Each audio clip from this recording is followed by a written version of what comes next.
En este apartado vamos a analizar el movimiento circular. En realidad nos vamos a circunscribir al movimiento circular con velocidad angular constante.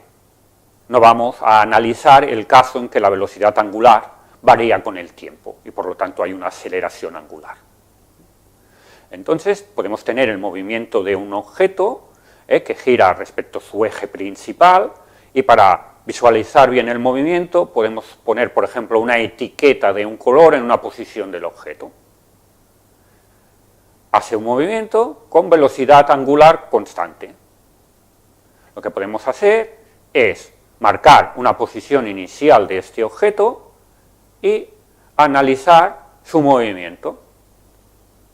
Bueno, en un intervalo de tiempo concreto, pues habrá habido un desplazamiento angular. ¿Cuáles son las magnitudes angulares que lo describen? Pues el ángulo girado y la velocidad angular. El ángulo girado lo expresaríamos como el ángulo inicial, phi sub 0, que en muchas ocasiones cogeremos como valor 0 radianes, más la velocidad, pero es una velocidad angular, por el tiempo. Y esta velocidad angular es igual a la variación angular en un intervalo de tiempo determinado. Evidentemente, las magnitudes angulares están relacionadas con las magnitudes lineales.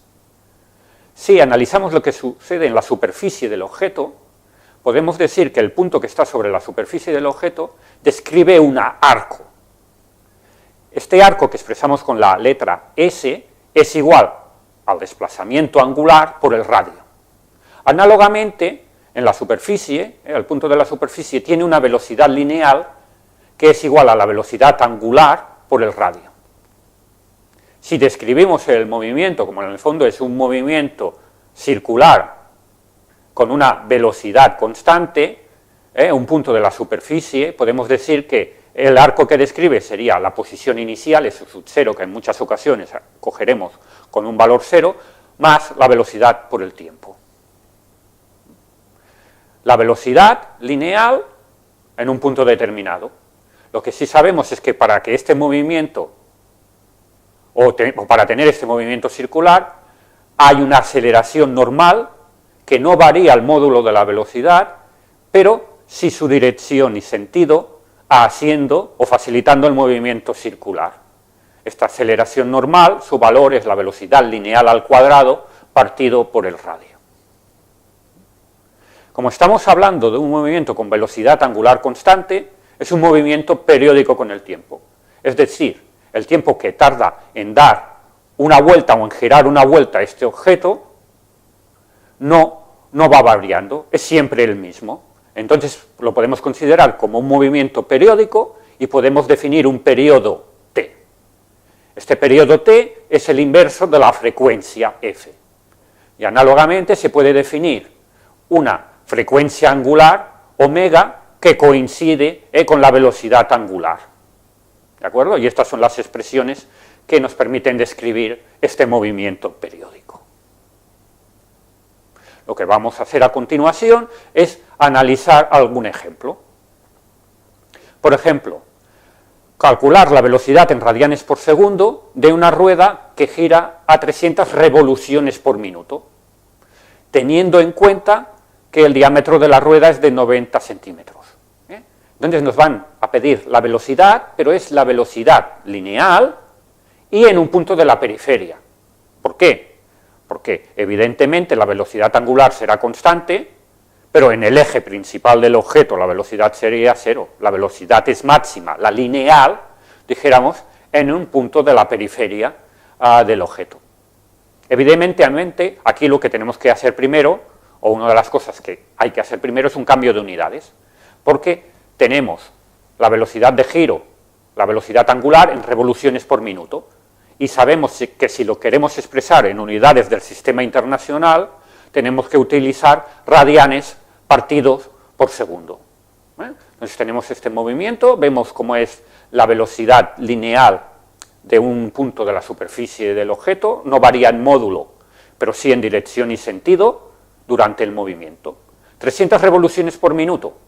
Sabemos que una revolución, que es una vuelta, le corresponde un giro de 2 pi radianes. y sabemos que 1 minuto son 60 segundos. Haciendo la conversión correspondiente, constatamos que 300 revoluciones por minuto es del orden de 31,4 radianes por segundo.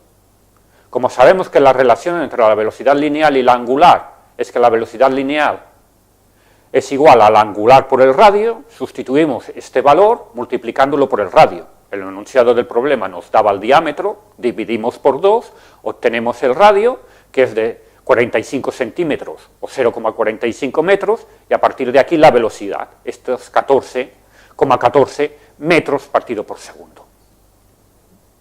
Otro ejemplo, otro ejercicio.